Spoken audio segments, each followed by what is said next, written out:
चंद्रयान-3 इतिहास बनाने से अब महज कुछ घंटे ही दूर है।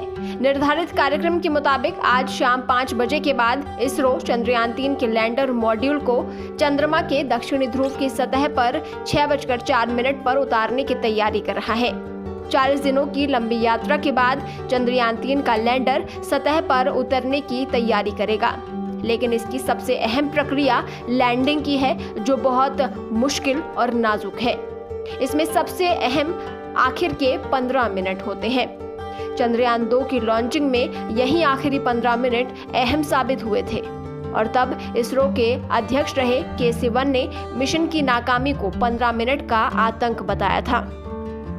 2019 में चंद्रयान-2 की लॉन्चिंग में लैंडर मॉड्यूल चंद्रमा की सतह पर 2.1 किलोमीटर की ऊंचाई तक पहुंच गया था। यहाँ तक तो सब कुछ ठीक रहा, लेकिन इसके बाद एक छोटी सी तकनीकी गड़बड़ी के कारण लैंडर मॉड्यूल क्रैश हो गया। इसरो के मौजूदा अध्यक्ष एस सोमनाथ ने कहा कि चंद्रयान-3 लैंडर मॉड्यूल के साथ इस तरह की दुर्घटना को रोकने के लिए सभी इंतजाम किए गए हैं और अगर कैलकुलेशन में छोटी सी भी गलती होती है तो वैज्ञानिकों ने चंद्रयान-3 के लैंडर को सतह पर उतारने के लिए सभी सावधानियां बरती हैं। इस बार वो गलती ना हो, इसीलिए चंद्रयान-3 में कई तरह के सेंसर्स और कैमरे लगाए गए हैं। LHDAC कैमरा खासतौर से इसी काम के लिए बनाया गया है और कैसे विक्रम लैंडर को सुरक्षित चांद की सतह पर उतारा जाए, इसके साथ ही कुछ पेलोड्स लैंडिंग के समय मदद करेंगे। वो है लैंडर पोजीशन डिटेक्शन कैमरा यानी LPDC, laser altimeter, laser Doppler velocity और lander horizontal velocity camera.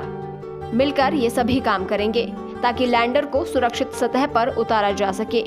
Vikram lander में इस बार 2 बड़े बदलाव किए गए हैं। पहला तो ये कि इसमें बचाव मोड सिस्टम ऑन किया गया है, जो इसे किसी भी तरह के हादसे से बचाएगा। इसके लिए विक्रम में 2 ऑनबोर्ड कंप्यूटर लगाए गए हैं जो हर तरह के खतरे की जानकारी देंगे। इन्हें ये जानकारी विक्रम पर लगे कैमरे और सेंसर्स देंगे। तो कैसी होगी चंद्रयान-3 की लैंडिंग, वो आपको बताते हैं। विक्रम लैंडर 25 किलोमीटर की ऊंचाई से चांद पर उतरने की यात्रा शुरू करेगा। अगले स्टेज तक पहुंचने में उसे करीब 11.5 मिनट लगेंगे, यानी 7.4 किलोमीटर की ऊंचाई तक। फिर 7.4 किलोमीटर की ऊंचाई तक पहुंचने तक उसकी गति 358 मीटर प्रति सेकंड रहेगी। अगला पड़ाव 6.8 किलोमीटर होगा। 6.8 किलोमीटर की ऊंचाई पर गति कम करके 336 मीटर प्रति सेकंड हो जाएगी और अगला लेवल 800 मीटर होगा। फिर 800 मीटर की ऊंचाई पर लैंडर के सेंसर्स चांद की सतह पर लेजर किरणें डालकर लैंडिंग के लिए सही जगह खोजेंगे।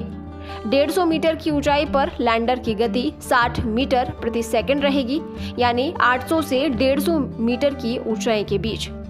फिर 60 मीटर की ऊंचाई पर लैंडर की स्पीड 40 मीटर प्रति सेकंड रहेगी, यानी 150 से 60 मीटर की ऊंचाई के बीच। फिर 10 मीटर की ऊंचाई पर लैंडर की स्पीड 10 मीटर प्रति सेकंड हो जाएगी। चंद्रमा की सतह पर उतरते समय यानी सॉफ्ट लैंडिंग के लिए लैंडर की स्पीड 1.68 मीटर प्रति सेकंड रहेगी।